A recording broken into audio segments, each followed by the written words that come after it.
ഇവിടുന്ന് എടുത്തത്. ഈ വീട്ടിൽ നിന്ന് 2 ബോഡി എടുത്ത്, പിന്നെ ഇപ്പുറത്തെ വീട്ടിൽ നിന്ന് നാസറിന്റെ വീട്ടിൽ നിന്ന് 2 ബോഡി എടുത്ത്, അബുക്ക പിന്നെ അയാളെ മോന്റെ മോന്. പിന്നെ ഇപ്പുറത്ത് നിന്ന് ഒരു അമ്മനെ എടുത്തു, താഴത്തുനിന്ന് ഒരു ചെറുതിനെ എടുത്തു. ഇങ്ങനെ എല്ലാത്തിലും കൂടിയിട്ടുണ്ടായിരുന്നു. ഇത് ചാൻസ് സ്കാനിങ് പോലും പറഞ്ഞെങ്കിലും പക്ഷെ നമുക്കൊരു ചാൻസ് കാണുന്നില്ല. നമ്മൾ ഇറങ്ങിയപ്പം ഫുൾ ബ്ലോക്ക് ആയിരുന്നു, വെള്ളം പോലും വരാത്ത സമയമായിരുന്നു. ഇപ്പൊ വെള്ളം ചാടിയാണെന്നുണ്ട്. ഇപ്പോൾ തുറന്നിട്ടതാണ്. ചെറിയൊരു ഭാഗങ്ങളിൽ കുറച്ച് മണ്ണുണ്ട്. ആ മണ്ണ് നീക്കാനൂടെ അല്ലായിരുന്നു. പക്ഷെ ഉദ്യോഗസ്ഥന്മാർ നിർത്താൻ പറഞ്ഞാൽ പിന്നെ നമുക്ക് നിർത്തല്ലാതെ ഞങ്ങളെ സംബന്ധിച്ചിടത്തോളം വേറൊന്നുമില്ല. നമ്മളെ പ്രൊട്ടക്ഷനല്ലേ.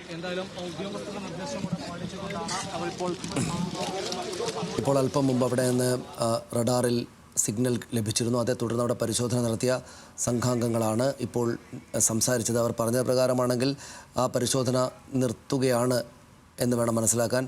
അവിടെ ഒരു ഓടയ്ക്കകത്താണ് ഈ സിഗ്നൽ ലഭിച്ചത്.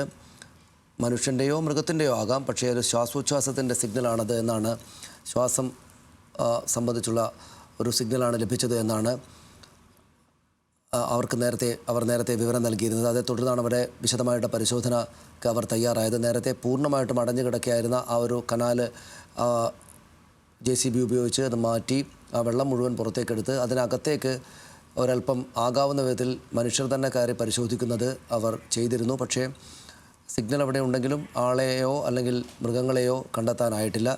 ജീവനോടെ ആരോ, ഒന്നുകിൽ മനുഷ്യനാകാം അല്ലെങ്കിൽ മൃഗങ്ങൾ, ആ ഒരു ജീവനുള്ള ശ്വാസോച്ഛ്വാസമുള്ള ഒരു സാന്നിധ്യം അതിനകത്തുണ്ട് എന്നതുകൊണ്ടാണ് അതിനകത്ത് കയറി പരിശോധിക്കാൻ അവർ മുതിർന്നത്. പക്ഷേ ഒന്നും കണ്ടെത്താനായിട്ടില്ല. ഉദ്യോഗസ്ഥർ ഏതായാലും പരിശോധന നിർത്താനാണ് പറഞ്ഞിരിക്കുന്നത് എന്നാണ് അല്പം മുമ്പ് സംസാരിച്ച സംഘാംഗം നമ്മളോട് പറഞ്ഞത്. അതുകൊണ്ട് ആ പരിശോധന നിർത്തിവെച്ചിരിക്കുകയാണെന്ന് വേണം മനസ്സിലാക്കാൻ. ഒരു പക്ഷേ വീണ്ടും റഡാറിൽ ശക്തമായ സിഗ്നൽ കിട്ടുകയാണെങ്കിൽ പരിശോധന തുടരുകയും ചെയ്യും.